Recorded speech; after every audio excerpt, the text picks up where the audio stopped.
মন্ত্রী কর্মসূচি করতে আসবেন কেন? এক নম্বর, কর্মসূচি যদি করতে আসেন পুলিশের ব্যবস্থা থাকবে না কেন? আচ্ছা, ফুল সেটিং। হিন্দু ভোট কাটবো, মমতাকে রাখবো। হিন্দু ভোট ভাগার জন্য সিপিএমকে নামিয়েছে। 12টা লোকসভা সিট জিতেছে হিন্দু ভোট জিতে। নন্দীগ্রাম থেকে লোক এনে যাদবপুরে মিছিল করা হচ্ছে, এটা হচ্ছেটাই কি?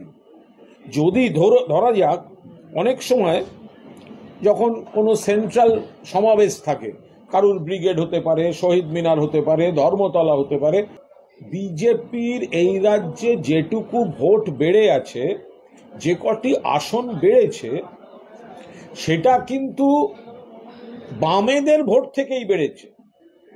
21 সাল ধরুন, তারপর আপনারা দেখুন কমছে। 24 সালেও বিজেপির এমপি কমে গেছে লোকসভায়, কিন্তু বিজেপির যে ভোট ওটা বেসিক্যালি বাম ভোট।